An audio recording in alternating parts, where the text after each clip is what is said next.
economía de la compañía. Yo no, hola, ¿cómo estás? Yo no, como ustedes saben, yo no pretendo ser ni dirigente de la oposición, ni nada por el estilo. Yo soy un humilde servidor de la unidad. Hace 14 meses fui llamado para decirlo en términos futbolísticos, salvar un juego que estaba en peligro. Yo creo que hoy podemos decir que ciertamente lo salvamos, y lo salvamos entre todos. Yo creo que hace 14 meses nos sentaron en esta silla eléctrica. Hace 12 meses hicimos un balance del año 2014, fue un año muy duro, fue un año de muchos costos, de muchos aprendizajes. En aquella oportunidad yo hice un texto, nuestro último escrito del año 2014, a alguna gente le pareció incluso un poco duro, porque yo decía, el 2014 es el año en que la clase política debe pedir perdón y hacer su trabajo. Y señalaba allí cómo tanto la clase política en su versión oficialista como la clase política en su versión opositora tenían ciertamente razones, motivos para pedirle disculpas al país por no haber hecho lo que teníamos que hacer. 2014 fue un año en el que todos protestamos, todos, los estudiantes y los jóvenes opositores durante el primer semestre del año 2014 dieron lecciones de heroísmo en las calles de Venezuela, a un costo muy alto por los efectos de la represión, tanto la represión de los grupos parapoliciales y paramilitares del oficialismo, mal llamados colectivos, como la represión de los cuerpos de seguridad del Estado. Pero en el segundo semestre del año 2014 hubo también jornadas muy importantes, jornadas que protagonizaron los obreros tesidor, por ejemplo, los obreros de las cementeras, por ejemplo, los obreros de los centrales azucareros, por ejemplo, los obreros incluso de la burocracia oficial de PDVSA, por ejemplo. Esas luchas, también fueron reprimidas por el gobierno. Hay personas, por cierto, cuadros chavistas de base que fueron presos, judicializados, aún hoy están sometidos a procesos judiciales. Todo eso pasó en el año 2014. Es decir, todo el pueblo venezolano peleó en el 2014 y fuimos derrotados. Y fuimos derrotados porque peleamos al letal, peleamos en momentos distintos, por razones distintas, bajo banderas distintas y en lugares diferentes. Por eso el gobierno, aunque más débil que el país, pudo vencer porque nos batió al letal. Ahora, ¿qué ocurrió en el año 2015? Ocurrió algo muy importante. El descontento rompió las barreras, rompió los moldes, rompió los espacios en los que habitualmente se expresaba. Hubo una suerte de de desbordamiento, de inundación del descontento. El descontento salió de los espacios en los que habitualmente se expresaba y llegó a impregnar todo el tejido social. Protestaban los pobres de siempre y los empobrecidos de ahora, es decir, la clase media empobrecida y los habitantes de los sectores populares. Protestaban en los barrios, protestaban en las organizaciones, protestaban en las grandes ciudades y también en las pequeñas comunidades rurales. En todas partes hubo descontento. Y frente a esa nueva situación, es decir, frente a la unidad del pueblo construida de abajo hacia arriba a partir del descontento, afortunadamente podemos afirmar que hubo una respuesta desde el sector político congruente. Es decir, viendo que había una unidad no decretada por nadie, no decidida por nadie, sino una unidad espontánea que se estaba dando al calor de la situación socioeconómica de abajo hacia arriba. En el sector político hubo sensibilidad frente a eso. Es decir, la unidad de la oposición es respuesta al proceso unitario que se da en el pueblo, no al revés. Esto es muy importante tenerlo claro. Es importante tenerlo claro porque este conjunto de hechos virtuosos, por así decirlo, este conjunto de avances que termina cristalizando en la victoria del 6 de diciembre, no es producto de la casualidad, pero tampoco, ¿no?, del designio de una organización política o de una alianza de organizaciones, de ningún liderazgo carismático. Esto fue un resultado de la gente, hermano, de la gente. El país, vamos Ustedes me perdonan que yo me exprese de manera tan coloquial, pero yo, insisto, yo no soy un dirigente que viene aquí a bajar línea. Yo soy un ciudadano que está compartiendo información. ¿Ustedes han escuchado hablar de un dictador llamado Mugabe? Sí. Mugabe enfrentó una inflación del 3000%. 3000%. Y Mugabe no cayó. Mugabe no cayó porque al lado de Mugabe no había un referente político que canalizara el descontento, que capitalizara el descontento y que fuera al lado de Mugabe la alternativa lógica a ese régimen desastroso. En Venezuela sí lo hubo. Y sí lo hubo porque como respuesta a esa unidad del pueblo, acá la oposición logró superar sus diferencias, acerar su unidad, construir el instrumento político que permitiera al pueblo decir, mira, si hay una posibilidad, ¿no?, desde el punto de vista democrático, de alternativa. Y se dio entonces el 6 de diciembre. Yo creo que ese proceso ya lo hemos vivido, no voy a detenerme mucho en eso, simplemente quería recordar de dónde venimos, porque como nosotros somos un pueblo de memoria corta, ¿no?, entonces a veces no valoramos lo que nosotros mismos hemos hecho. Hace nada estábamos nosotros en este municipio, en esta ciudad, en este país, estúpidamente divididos entre dialoguistas y salinistas. ¿Recuerdan ustedes eso? Una cosa absolutamente absurda, porque no hay diálogo político que tenga sentido si no tiene calle activada atrás, y no hay calle activada que tenga sentido si no hay un escenario político donde cobrar los logros de esa lucha. Eso que hoy nos parece lógico y elemental, hace apenas 14 meses nos dividía, ¿verdad? Entonces, bueno, hoy estamos inventariando un resultado completamente distinto. Y yo quiero reivindicar las dos fuerzas que hacen posible esa diferencia. La primera, la presión de los ciudadanos. Los ciudadanos fueron claros, enfáticos, exigiendo unidad. Claros y enfáticos demandando unidad, dejándole muy claro a los políticos que la unidad no es una barajita, que no es una consigna, que no es una guarimba donde yo me meto y me salgo a conveniencia, sino que es una necesidad estratégica del pueblo venezolano. Eso es muy importante y eso lo dejó claro también el 6 de diciembre. El 6 de diciembre, la primera lectura es obvia. Le ganamos al gobierno y le ganamos por arrastre y le ganamos sobre todo en los sitios donde supuestamente eran hegemónicos. Ganamos, chicos, en la escuela donde votaba Chávez el 23 de enero, que es la misma escuela donde votaba Maduro. Ganamos en Sabaneta de Barinas, ganamos en todos los barrios de Caracas, pero no solamente de Caracas. Ganamos en el sur de Valencia. Ustedes saben que Valencia es algo así como un reloj de arena, ¿no? Arriba, en el norte, están todos los centros de servicios y de producción, etcétera, etcétera. En el medio está la redonda de San Blas y abajo se abre como una campana el sur de Valencia, los barrios miserables del sur de Valencia. Hay que una parroquia inmensa que se llama Miguel Peña, que es un circuito y que elegía 3 diputados. Los ganamos, le ganamos al chavismo en el sur de Valencia, pero también lo hicimos en el norte de Barquisimeto. En Ciudad Guayana siempre habíamos ganado en Puerto Ordaz, porque Puerto Ordaz es el lugar de la clase media, pero esta vez arrasamos en San Félix, que son los barrios, ¿entiendes? Eso pasó en toda Venezuela. Por eso yo no voy a dar una explicación tan enjundiosa, ni tan formal, ni tan académica como la de mi compañero que me antecedió acerca del tema jurídico del Parlamento Comunal. Yo les voy a decir de manera mucho más sencilla: tírenme esos gallos patalucos para acá, que esos mismos tipos fue lo que les ganamos en todo el país. En todo el país, hermano. Esos tipos, mire, ahí estaba cuando presentaron el Parlamento Comunal un sujeto llamado Fidel Madroñero. Fidel Madroñero es el sujeto que ofendió a una periodista, la llamó prostituta en medio de una entrevista. Es un ahijado de Maduro. Trabajaba en su conducta, lo mandaron de candidato y le daba todos los reales y todo el apoyo que necesitaba para su campaña. Perdió Fidel Madroñero con una muchachita de 26 años. Una muchachita de 26 años que se le metió casa por casa, conciencia por conciencia, corazón a corazón. Y así, haciendo campaña con 42 grados a la sombra. Esa muchachita, apellido Díaz, le ganó a Fidel Madroñero. Y estoy hablando de uno de los sectores populares más duros de Maracaibo, muy cerca donde queda la cárcel.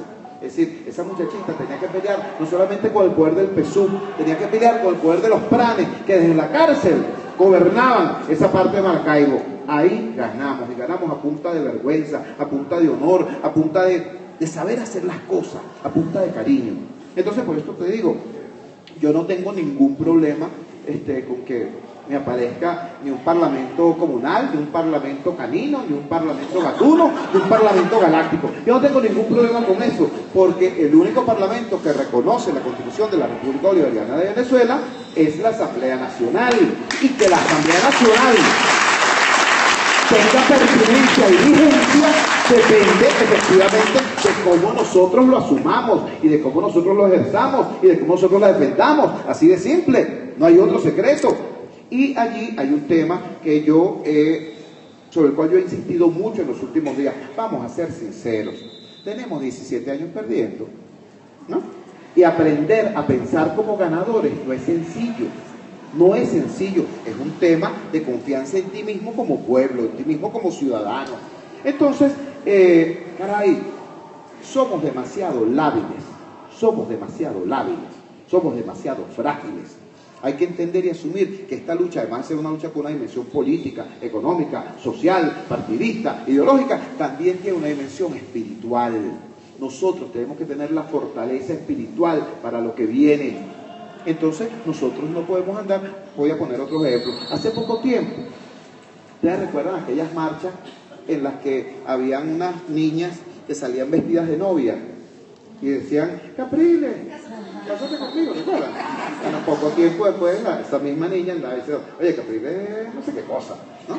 ¿Ustedes recuerdan? Hace menos tiempo aún, gente que decía, Leopoldo es un valiente, Leopoldo, caramba, este emblema de valor y de coraje, etcétera, etcétera. Poco tiempo después andaban diciendo, ¿y a quién se le ocurre entregárselo al gobierno de una dictadura? ¡Qué riñones! ¿Verdad? O sea, ustedes lo vieron, ¿verdad? Entonces, ¿a qué me refiero con eso? ¿Qué voy a decir yo? Que tenía razón la primera vez y no la segunda, la segunda y no la primera. No se trata de eso. Se trata de que solamente alguien que procese, es verdad, que procese la vida y la política de una manera lábil, ¿no? Puede tener tantos bandazos. Nosotros no nos podemos permitir eso. Nosotros tenemos que tener fortaleza espiritual. Por eso digo, nosotros tenemos que pensar y actuar como la mayoría que somos, sin prepotencia. Porque al prepotente le ocurre lo que está pasando ahorita a Diosdado, que pasó de la prepotencia a la impotencia de un solo golpe. Sin prepotencia, sin soberbia, pero con asertividad, ¿no? Con asertividad y con responsabilidad, porque ser mayoría es una responsabilidad. Entonces, con eso voy de este breve recuento de lo que fue el 2014 y de lo que hicimos en el 2015, que lo recuerdo rápidamente. Yo creo que hay 3 cifras emblemáticas o 3 fechas emblemáticas. El 23 de enero del año 2015 fue muy importante, hicimos un evento muy importante, lo hicimos fuera de nuestros espacios, de nuestras zonas de confort. Nos fuimos para el barrio más grande de América Latina. Allí hicimos el acto del 23 de enero y estuvo todo el liderazgo. Estuvo María Corina, estuvo Capriles, estuvo Ledesma, estuvo el Partido Leopoldo, todo el mundo. Y en ese acto nosotros hicimos presentación de la visión compartida que tenemos de la crisis. Muy poca gente le paró ese acto. Muy poca gente le paró ese acto por cómo somos.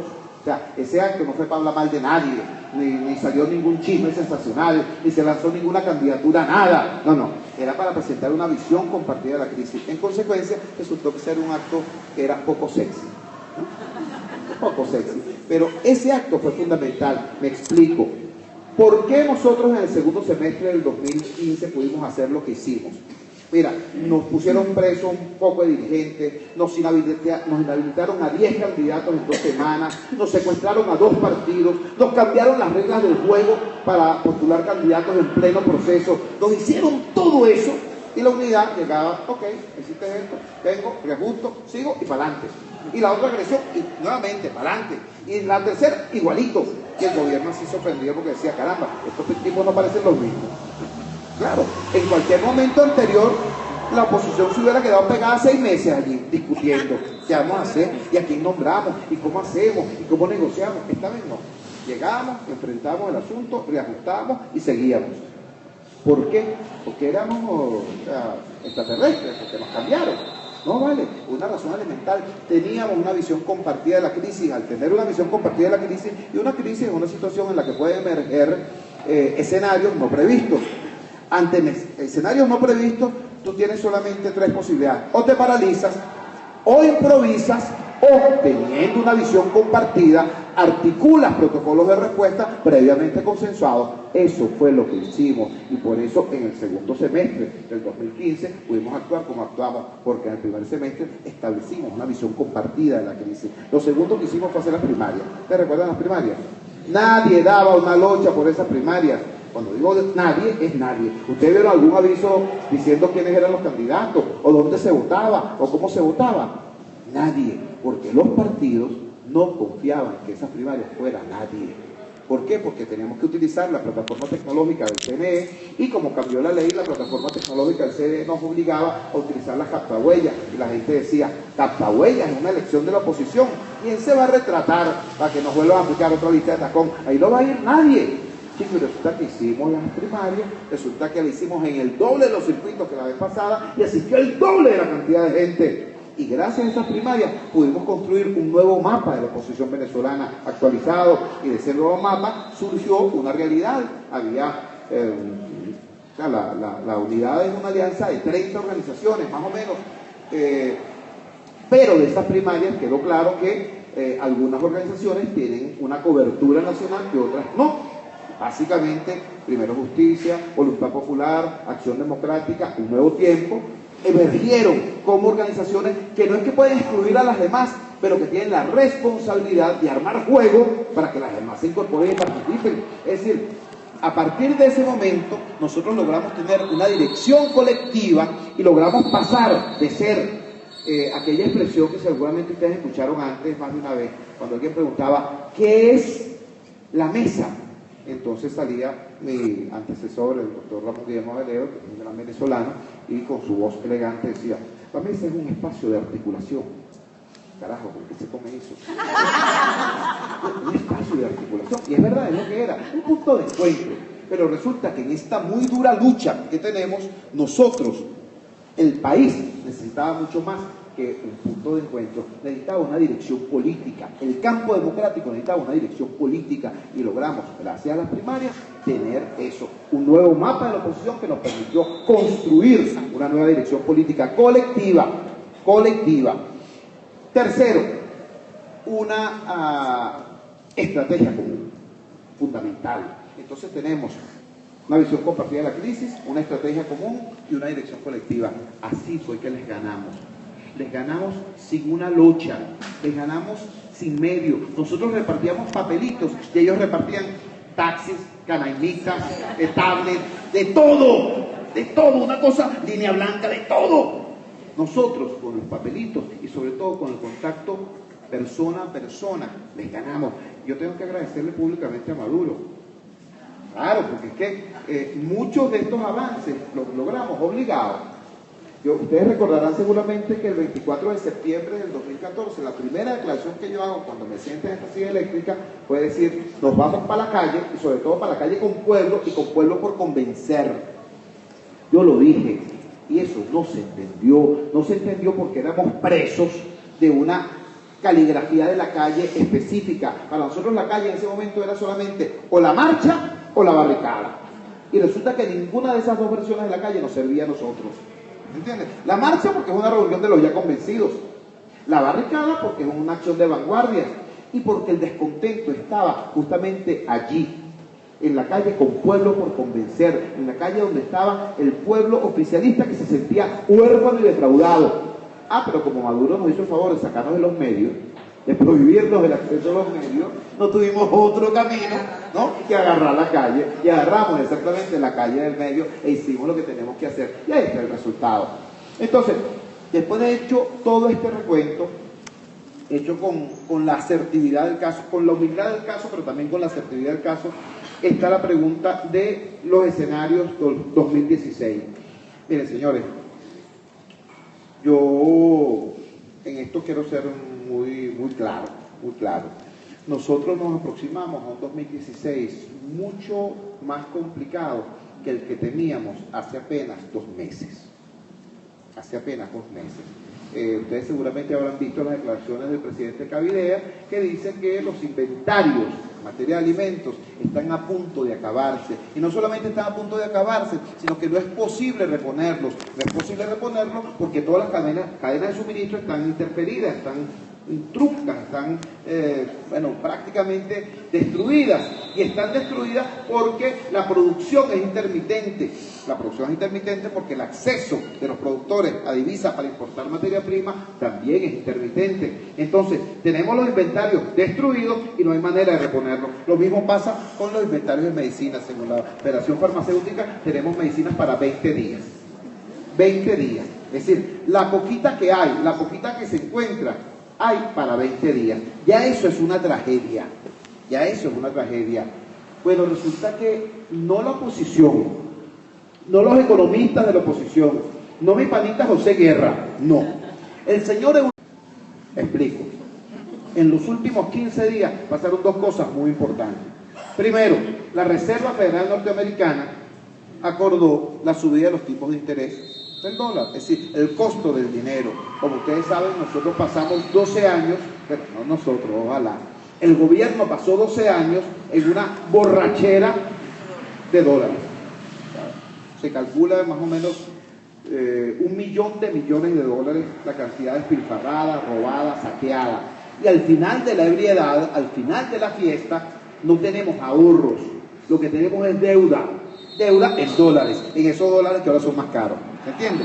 O sea, ahora el peso de la deuda es mucho mayor, justamente cuando nuestro ingreso, que es petrolero, únicamente petrolero, porque todas las demás exportaciones fueron destruidas por el gobierno que acabó con nuestro aparato productivo. Entonces, la única cosa de la que podemos brindarnos, que es el petróleo, va para lo abajo. Pero entonces va a la otra noticia que también es de los últimos 15 días. Se produjo la Conferencia Mundial contra el Cambio Climático. La Conferencia Mundial contra el Cambio Climático decide una estrategia planetaria frente a ese tema y acuerdan 200 países reducir drásticamente el consumo de hidrocarburos para el año 2030, es decir, dentro de 15 años.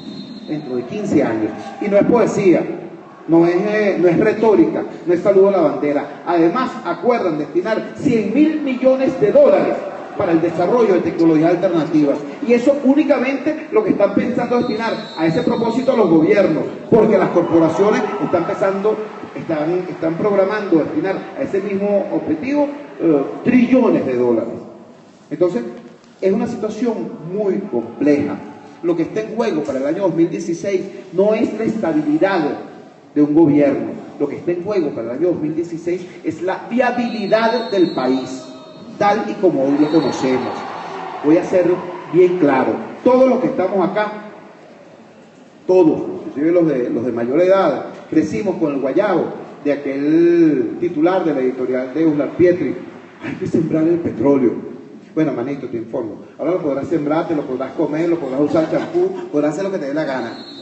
Porque resulta que así como la edad de piedra se acabó, no porque se acabaron las piedras, sino porque se desarrollaron nuevas tecnologías, el bronce, el hierro, el acero, que hicieron obsoleta la edad de piedra, la edad del petróleo está llegando a su fin. Y está llegando a su fin, no, quién sabe, como pensaban los optimistas hace apenas 5 años, decían, no, tendremos unos 50 años, ¿no?, para ubicarnos en el nuevo escenario. Así que nos podemos ubicar como furgón de cola en la carrera hacia la prosperidad, agarrados del desarrollo de China y el desarrollo de la India. Eso lo pensaban los optimistas hace 5 años. Ya hoy sabemos que el horizonte temporal se acortó sustancialmente. No son 50 años, no son 2 generaciones, es pasado mañana, son los próximos 15 años. Entonces, frente a esa situación, tenemos un tema muy, muy grave. Tenemos que reinventar a Venezuela. Tenemos que redefinir nuestro proyecto nacional, nada más y nada menos. Ahora, ¿cómo se hace eso? Yo estoy seguro de que eso es posible hacerlo. Venezuela tiene muchos recursos, entre ellos la misma renta petrolera. Recordemos, cuando Chávez llega al poder, el barril de petróleo costaba $9. El que hoy cueste un poquito menos de 30 no debiera ser una gran tragedia, ¿no? Seguimos teniendo una renta que sigue siendo importante. Muchísimos países de la región, se morirían por tener ese ingreso. Tenemos esa renta, tenemos una presión demográfica muy baja, somos apenas 30 millones de personas. Esa es la población del Gran Río de Janeiro, del Gran Sao Paulo, del Gran Ciudad de México. Apenas 30 millones de personas en un territorio, por cierto, con muchísimos recursos que son susceptibles de transformarse en riqueza si se aplica trabajo y si se aplica tecnología, y sobre todo si eso se ubica en el marco de un proyecto nacional que haya superado el morbo y el mito de los petroleros, como alguna vez hubo que superar el mito del Dorado. ¿Me explico? Entonces, eso es posible hacerlo, pero ¿cómo se hace? O sea, tú necesitas tener una voz poderosa que convoque a los mejores talentos, que convoque las mejores capacidades, que convenza a los venezolanos de que eso es posible, que electrice nuestras energías y las reoriente en función de un propósito común. Yo no tengo mejor ejemplo que poner que aquella expresión del presidente Kennedy cuando dijo, antes de que termine la década, pondremos a un norteamericano en la luna. Y en función de ese objetivo, toda esa sociedad desarrolló un esfuerzo descomunal. Bueno, inventaron materiales, desarrollaron tecnologías, crearon energía social en función de ese logro. Y lo obtuvieron ciertamente. Kennedy no lo vio, pero lo obtuvieron ciertamente. Nosotros tenemos que conquistar la luna. Nosotros tenemos que lograr, ante los próximos 15 años, tener un nuevo paradigma, un nuevo proyecto nacional ubicado en el nuevo paradigma energético mundial. Eso es posible. Ahora, ¿quién hace esa convocatoria? En toda sociedad, el actor más dinámico es el Estado, sobre todo en una sociedad como la nuestra, que es un petroestado. Y el Estado, la fachada política del Estado es el gobierno. Entonces, esa convocatoria debiera hacerla el gobierno, pero tenemos un severo problema, porque el gobierno que tenemos no es capaz de convocar ni siquiera a sus simpatizantes. ¿Sí? No es una frase hiriente que uno lanza así para... No, es la constatación de un hecho. Lo acabamos de vivir el pasado 6 de diciembre. El gobierno de Maduro no es capaz de convocar ni a sus simpatizantes. El 6 de diciembre había un sentimiento generalizado de cambio y ellos no se supieron sintonizar con ese sentimiento el 6 de diciembre. Hoy hay un clima en el país que lo tienen incluso las personas que el 6 de diciembre votaron por Maduro, por los candidatos de Maduro. Ese sentimiento es de alivio. Yo no diré, algunos tenemos alegría, júbilo, pero el sentimiento generalizado es de alivio. Es bueno, caramba, vale, se pudo, chicos. Se pudo, y se pudo en paz, qué bueno, ¿no? De alivio. Estos tipos no han sido capaces de sintonizarse ni siquiera con ese sentimiento de alivio. Tú ves al señor Maduro, al señor Diosdado, al señor Rodríguez actuando prácticamente como los tres chiflados. Mientras el país respira aliviado, ellos se empeñan en mantener un discurso violento que no es capaz de sumar a nadie y que más bien los presenta como unos sujetos cada vez más solos, cada vez más aislados. Si fuera cualquier opositor político, yo diría, bueno, vale, que se embrome, pues. Problema de él, asunto de él. Si él se quiere enterrar, que se entierre. Pero resulta que no es cualquier opositor político. Chicos, son los tipos que tienen en sus manos las palancas del Poder Ejecutivo. Es decir, son las personas que debieran estar en este momento, en vez de estar insultándonos a nosotros, es más, una cosa absolutamente loca, insultando a sus partidarios. Llaman traidores a sus partidarios, una cosa absolutamente loca. En vez de estar en eso, debieran estarnos convocando a todos para pensar, crear, imaginar, construir, desarrollar ese nuevo modelo de país en función de la nueva realidad mundial que tenemos. Entonces, digo todo esto porque esa es la dimensión real del reto inmediato. O sea, hay gente que se está preocupando ahorita por, ¿será que nos van a tirar algunos grupos violentos el 5 de enero? La gente se está preocupando por eso. Y yo comprendo esa preocupación. La comprendo porque, repito, no es fácil aprender a pensar como ganadores, ¿no? Sueltan el rumor de las impugnaciones y ahí mismo todo el mundo, mira, hay una impugnación y tal y cual. Yo digo, mira, no cursa ninguna impugnación ante la sala electoral del TCJ. Montamos un sistema de monitoreo allá y no hay ninguna impugnación. Tampoco la hay ante el Consejo Nacional Electoral. No hay. Es más, todo lo contrario. Las únicas impugnaciones que sí existen fue las que metió la sociedad civil contra los magistrados que ellos postularon en esa vergonzosa operación que intenta montar para fin de año. Esas son las únicas impugnaciones. Las impugnaciones contra ellos, pero impugnaciones contra nosotros no existen. ¡Ay, no, que lo del voto nulo! ¿Qué van a hacer con lo del voto nulo? Entonces yo tengo que explicarles, hermanito, hay 26 diputados, 26 que ganaron por una ventaja inferior a la cantidad de votos nulos. De esos 26 diputados, 5 son nuestros y 21 son de ellos. ¿Qué te parece? Bueno, son los hechos. O sea, si uno es una persona seria, uno tiene que rebatir esas cosas con hechos. Entonces, me dicen, no, que, bueno, lo del Parlamento Comunal ya lo expliqué. A esos tipos los derrotamos barrio a barrio, sitio a sitio, comunidad a comunidad. Como bien lo dijo Evelyn Martínez, los consejos comunales se los ganamos hace rato, ¿me entiendes? Entonces, ese tipo de cosas tendrían que estar resueltas a nivel de nuestra actitud, de la actitud con la que como ciudadanos integrantes de esta nueva mayoría nacional abordemos este proceso. Pero hay otras materias que no son simplemente un problema de actitud. Tenemos de verdad que redefinir el proyecto nacional. Tenemos de verdad que reinventar a Venezuela, y eso arranca por aquí. Hay un conjunto de preconceptos que nosotros tenemos metidos, mira, prácticamente con la leche del tetero, que somos un país petrolero, que nacimos acá y en consecuencia somos ricos. El tema es que me den mi tutumita de petróleo porque yo tengo derecho a eso. Además, yo tengo derecho, ¿no?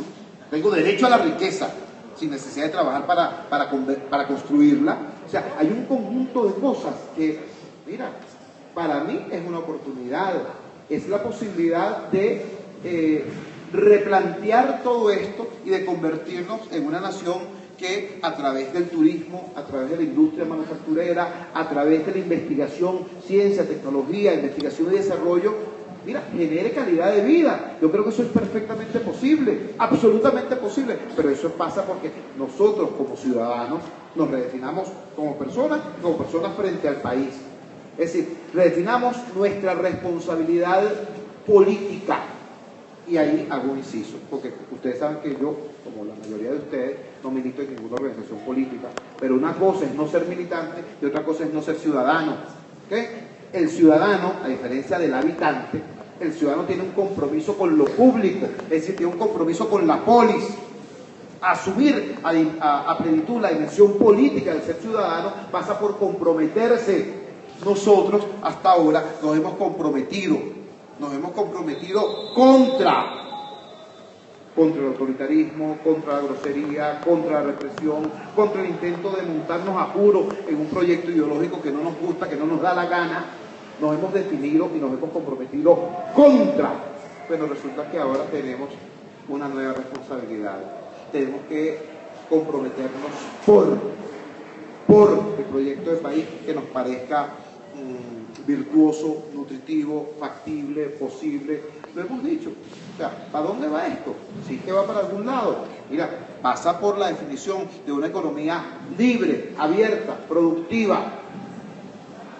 No son redundancias, porque solamente puede ser productiva la economía que es libre y que comprende que hoy el mundo está interrelacionado, en consecuencia la economía que sea abierta. Entonces, una economía libre, abierta, productiva, porque solo una economía así es capaz de financiar una sociedad inclusiva y solidaria. ¿Y qué demonios es una sociedad inclusiva y solidaria? ¿Será acaso por ventura una sociedad en la que el gobierno le regala bolsitas de comida a los pobres?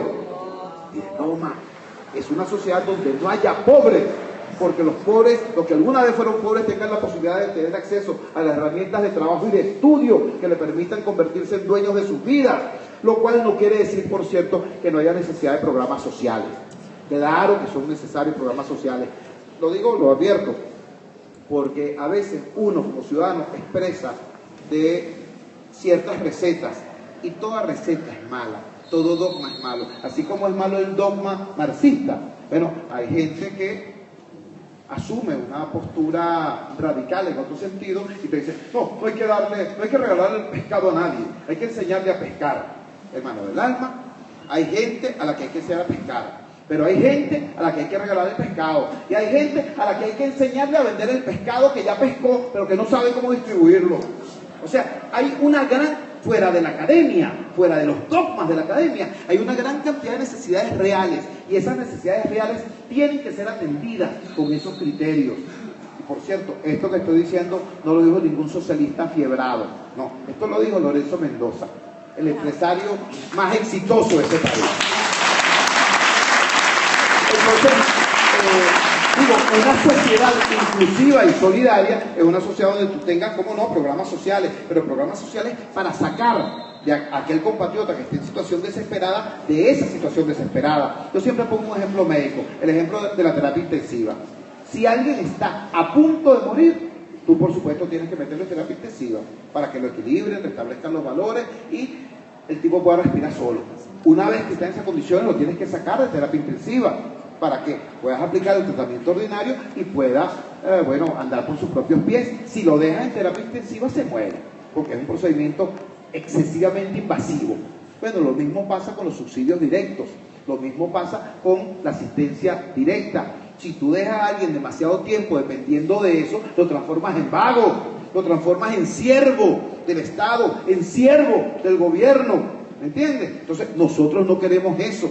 Así como no queremos siervos de un gobierno rojo, no queremos siervos de un gobierno de ningún color, de ningún color. Nosotros queremos compatriotas que salgan de la pobreza y que se transformen en dueños de su vida. Yo no voy a poner una frase mejor que la que ya dijo el ministro Héctor Rodríguez. Héctor Rodríguez, en su sublime franqueza brutal, más brutal que franqueza, dijo: ¿para qué los vamos a sacar de la pobreza? ¿Para que se vuelvan clase media y se metan en escualio? Sí, para eso exactamente, para que se vuelvan parte integral de una inmensa, de una poderosa clase media.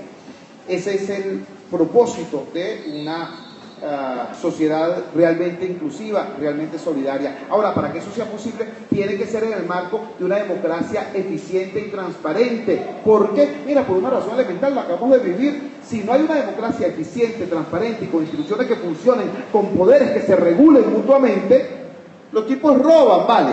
Los tipos roban. Y roban porque sencillamente, como dijo alguna vez Gonzalo Barrios, no tienen ninguna razón para no robar. Porque no hay ningún poder que los objete, que los persiga, que los señale. Si no hay una Contraloría que controle, si no hay una Fiscalía que fiscalice, si no hay tribunales que impartan justicia, sino que administran venganzas, si no hay una Defensoría que defienda, los tipos roban.